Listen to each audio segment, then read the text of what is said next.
আমি গোলাম তোমার হে পরওয়ার, গোলাম করে রেখো আমারে, করোনা কভু ভিখারি আমায়, দুনিয়ার মানুষের দুয়ারে,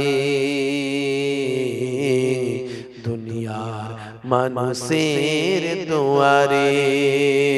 আল্লাহুম্মা সাল্লি আলা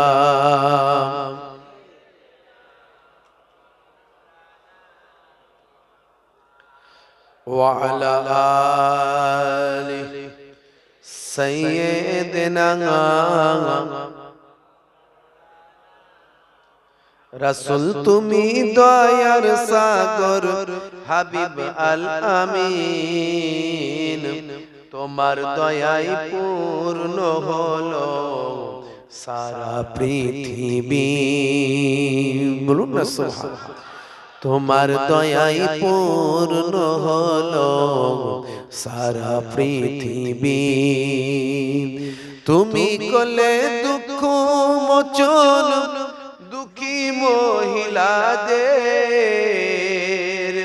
তুমি দিলে অধিকার ফিরিয়ে তাদের, তুমি করলে দুঃখ মোচন দুঃখী মহিলাদের,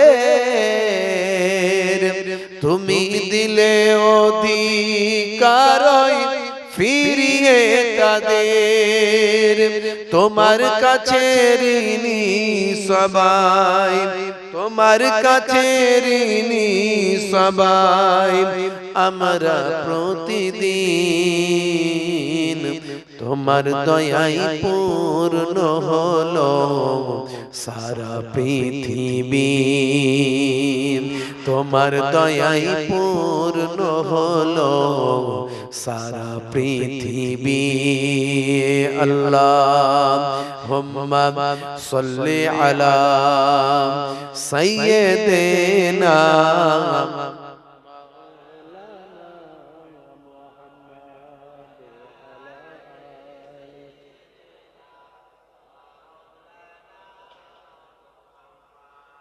وقال الله تعالى في كلامه المجيد والفرقان الحميد لقد كان لكم في رسول الله أسوة حسنة وقال الله تعالى أيضا في كتابه مخبرا وإذ قال ربك للملائكة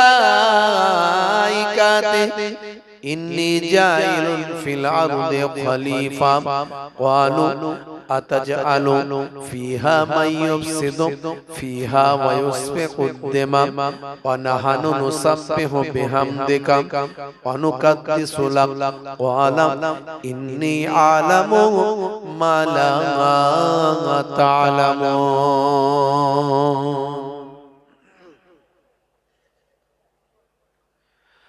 وقال الله تعالى أيضا في كتابه مخبرا يا أيها الذين آمنوا اتقوا الله حق تقاته ولا تموتن إلا وأنتم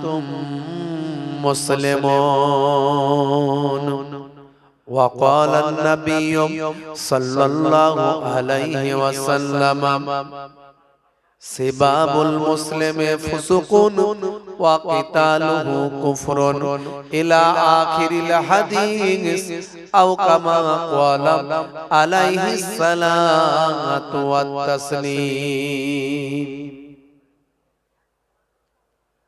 وقال النبي صلى الله عليه وسلم حق المسلم على المسلم خمس رد السلام وعيادة المريض واتباع الجنائز وإجابة الدعوات وتسمية العاطس إلى آخر الحديث أو كما قال عليه الصلاة والتسليم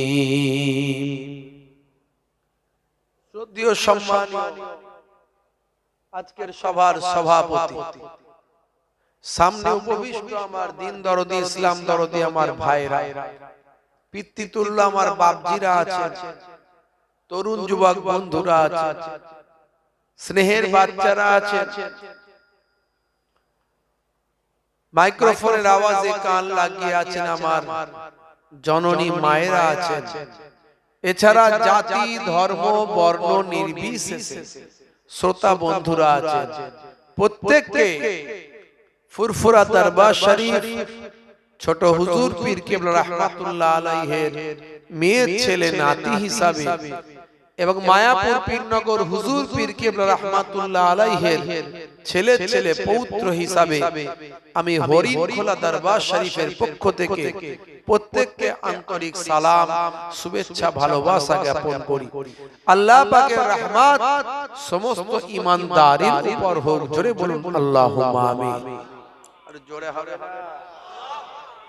ভাইরা আমার, তরুণ যুবকেরা আমার, বন্ধুরা আমার, মুরব্বিয়ানেরা আমার, আল্লাহ রাব্বুল আলামিন আমাদেরকে গরু না বানায়, ছাগল না করে, কোন জীবজন্তু হিসাবে পৃথিবীর মাটিতে না পাঠিয়ে আমাদেরকে আশরাফুল মাখলুকাত, সৃষ্টির শ্রেষ্ঠ জীবে পরিণত করেছেন। এর জন্য আমরা প্রত্যেকেই বলি আলহামদুলিল্লাহ। যেমন আমাদেরকে সৃষ্টির শ্রেষ্ঠ জীবে পরিণত করেছেন, তেমন আমাদের উপরে কিছু নীতি নৈতিকতার দায়িত্ব চাপিয়ে দিয়েছেন। আমাদের উপরে কিছু নির্দিষ্ট করে নিয়মাবলী চাপিয়ে দিয়েছেন। আমাদের উপরে নির্দিষ্ট করে কিছু কাজ দিয়েছেন, যে কাজগুলো যে যত ভালো করে এই পৃথিবীর জমিনে করতে পারবেন, আমার আল্লাহ রাব্বুল আলামিন তাকে ততটা বেশি দুনিয়া আখিরাতের সম্মানের অধিকারী বানাবেন। ভাইরা আমার, তরুণ যুবকেরা আমার, বন্ধুরা আমার, আপনি কল্পনা করুন, একটু ভাবুন, এই পৃথিবীতে সব কিছু যা কিছু আমরা সৃষ্টি দেখছি তার স্রষ্টা আছে। আজকে যে মাইকে আমি কথা বলছি, কেউ না কেউ এই মাইকটা তৈরি করেছেন, অটোমেটিক মাইকটা তৈরি হয়। আজকে যে প্যান্ডেলে বসে কথা বলছি, এই প্যান্ডেলটা কেউ না কেউ তৈরি করেছেন, অটোমেটিক হয়ে যায়নি, কেউ না কেউ তৈরি করেছেন। আজকে যে আমরা স্টেজে বসে কথা বলছি, এই স্টেজটাও কেউ না কেউ তৈরি করেছেন। প্রত্যেকটা জিনিস যা আমরা তাকিয়ে দেখছি, সবেরই একটা স্রষ্টা আছে। তাহলে বলুন তো দেখি, আকাশের স্রষ্টা কে? চাঁদের স্রষ্টা কে? সূর্যের স্রষ্টা কে?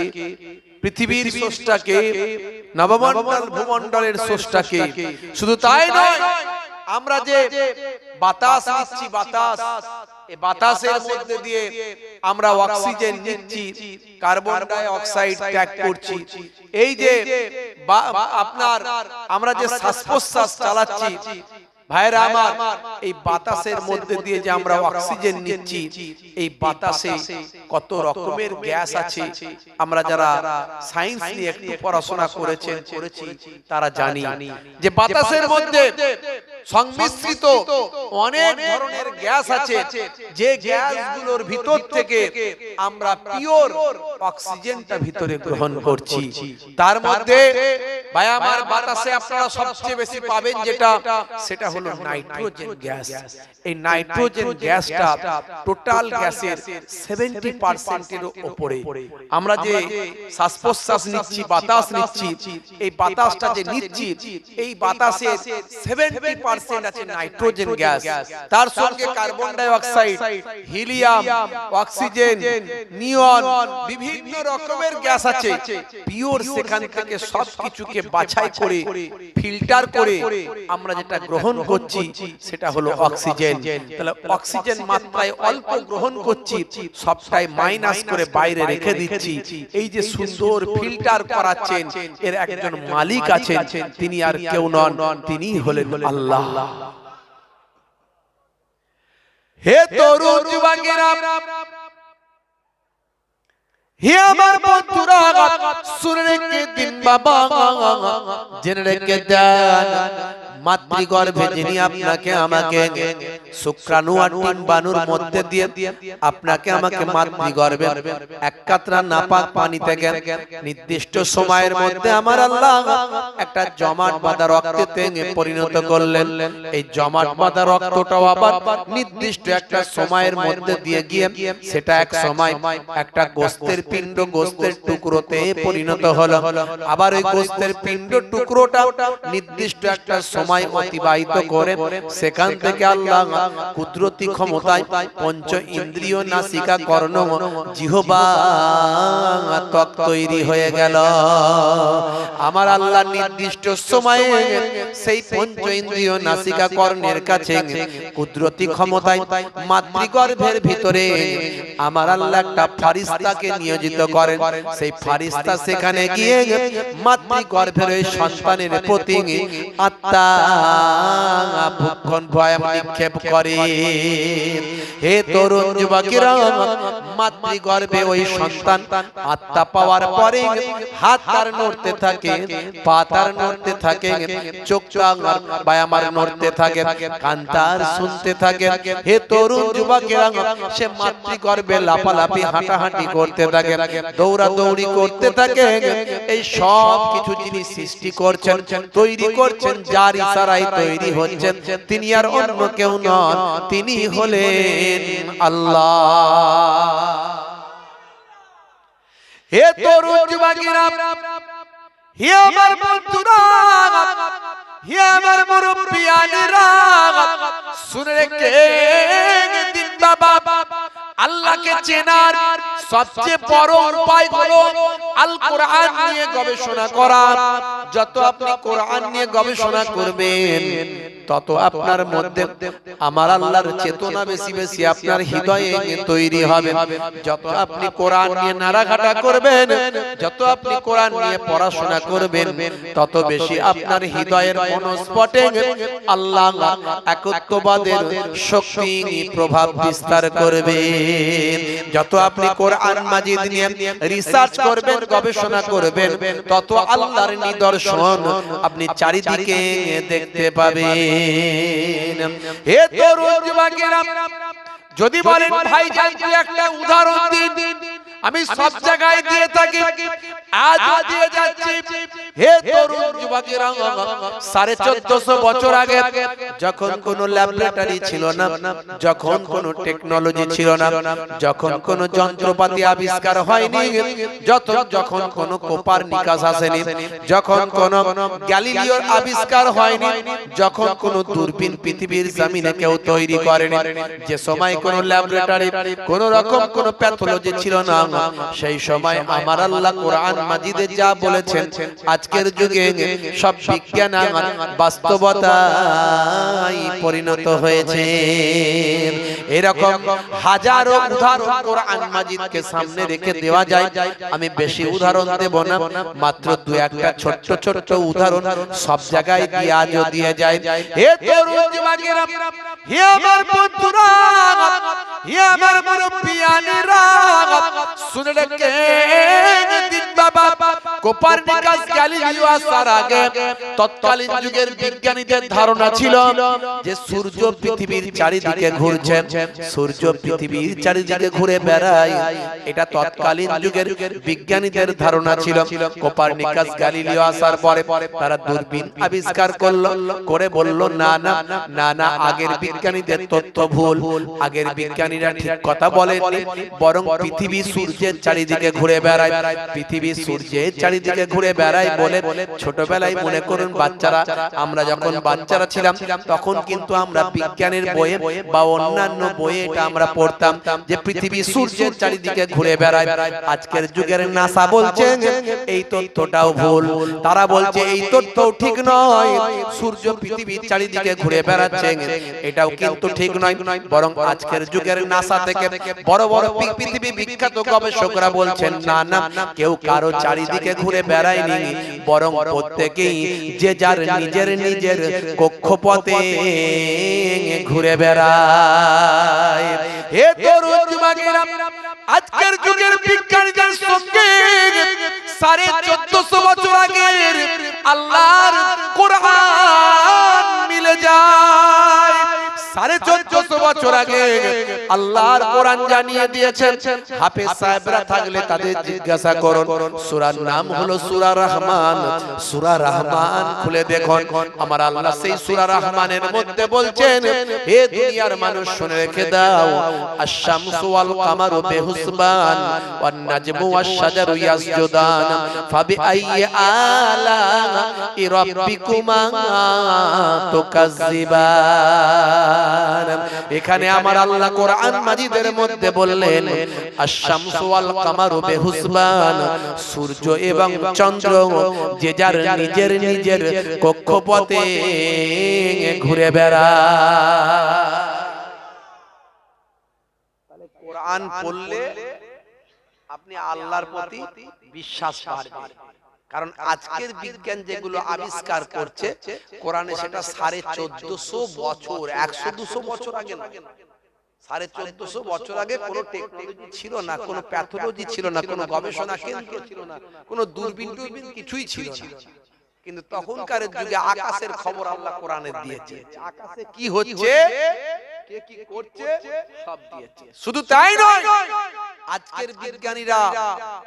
আজকের বিজ্ঞানীরা 2%, তারা বলছেন আমরা এ পর্যন্ত বিশ্ব ব্রহ্মাণ্ডে যা কিছু আছে তার মধ্যে 2% গবেষণা করতে পেরেছি, মানে 98% এখনো বিজ্ঞানীদের চোখের বাইরে আছে। 98% এখনো বিজ্ঞানীদের চোখের বাইরে। এই 2% এ বিজ্ঞানীরা এখন ড্রোন উড়াচ্ছে, মানববিহীন ড্রোন, দেখছেন না যুদ্ধ চলছে, ড্রোন দিয়ে যুদ্ধ চলছে। হাইড্রোজেন বোমা তৈরি করেছে, হাইড্রোজেন বোমা। এই 2% এ মানুষ এখন চাঁদে যাচ্ছে, মঙ্গল গ্রহে যাচ্ছে। পরিষ্কার ভাবে এখনো বলতে পারছে না যে চাঁদে কি আছে, মঙ্গল গ্রহে কি আছে, কিন্তু পাঠাচ্ছে, তো যান পাঠাচ্ছে, যাচ্ছে, কিছু কিছু পাঠাচ্ছে, এটা ওটা করছে। এটা হচ্ছে 2% বিজ্ঞানের উন্নতি। 98% এখন বিজ্ঞান জানে না বিশ্ব ব্রহ্মাণ্ডে কি আছে। হে তরুণ যুবকেরা,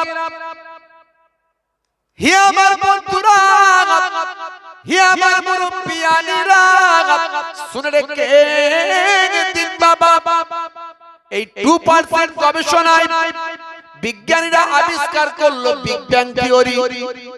বিগ ব্যাং থিওরির মধ্যে তারা বলছেন, বিগ ব্যাং থিওরি কোনটা জানেন? সেটা হলো সবকিছু একটা বিন্দু থেকে তৈরি হয়েছে। একটা আসলে ছিল বিন্দু, এই নবমণ্ডল, ভূমণ্ডল, পাহাড় পর্বত, নদ নদী, বন বনানী, এই যা কিছু আমরা দেখি, এই সবকিছু বা আমার সৃষ্টির মূলে সবচেয়ে আগে ছিল একটা বিন্দু। এটা কে বলছে? বিজ্ঞানী বলছেন। বিজ্ঞানী বলছে সবকিছু ছিল আসলে একটা বিন্দু। এই বিন্দুর উপর যখন একটা বিস্ফোরণ তৈরি হলো, এই বিস্ফোরণ তৈরি হওয়ার সঙ্গে সঙ্গে সেই বিন্দুটা বিভক্ত হতে লাগলো, বিচ্ছুরিত হতে লাগলো। কেউ গিয়ে আকাশে চলে গেল, আকাশ তৈরি হলো। কেউ এসে জমিনে পড়লো, জমিন তৈরি হলো। কেউ আবার জমিনের উপর পাহাড় তৈরি হয়ে গেল, কেউ আবার সমুদ্র তৈরি হয়ে গেল, কেউ আকাশে চাঁদ হয়ে গেল, কেউ আকাশে সূর্য হয়ে গেল। এইভাবে ভাই আমার যা কিছু দেখছি সব একটা বিন্দু থেকে তৈরি হয়েছে। এ তরুণ যুবকেরা, হে আমার মুরব্বিয়ানেরা, আবার এমন একটা সময় হবে যেমন একটা ইলাস্টিক যখন বাবা সেখান থেকে সরিয়ে দেওয়া হয় বিশাল আকার ধারণ করে, আবার সেটা সংকুচিত হয়ে আবার সেটা একত্রিত হয়ে যায়।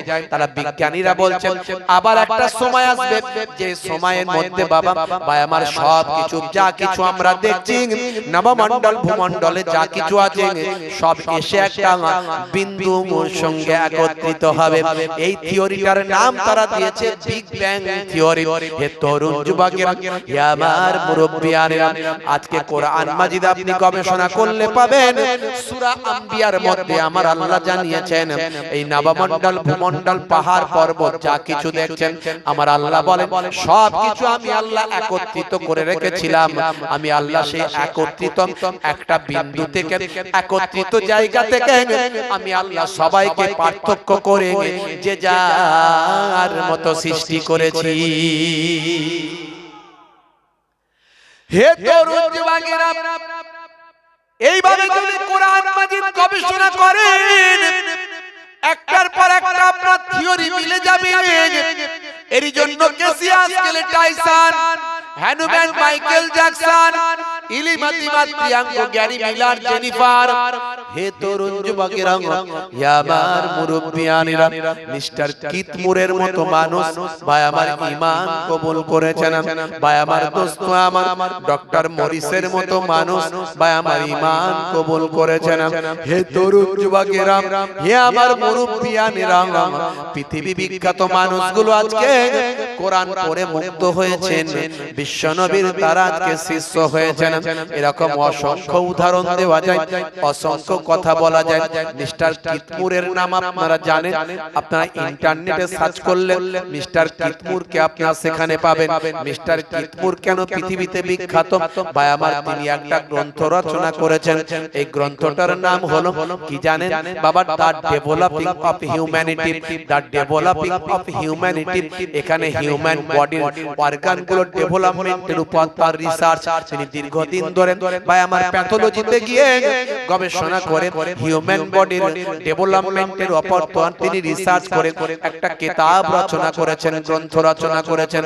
সেই গ্রন্থটার নাম দিয়েছেন দ্য ডেভেলপিং অফ হিউম্যানিটি। এই গ্রন্থ নিয়ে তিনি গবেষণা করেন, পৃথিবীর বুকে শ্রেষ্ঠত্বে পরিণত হলেন। ভাই আমার ইউরোপ আমেরিকা থেকে শুরু করে এশিয়ার বিভিন্ন দেশেতে তিনি আজকে শ্রেষ্ঠত্ব লাভ করেছেন।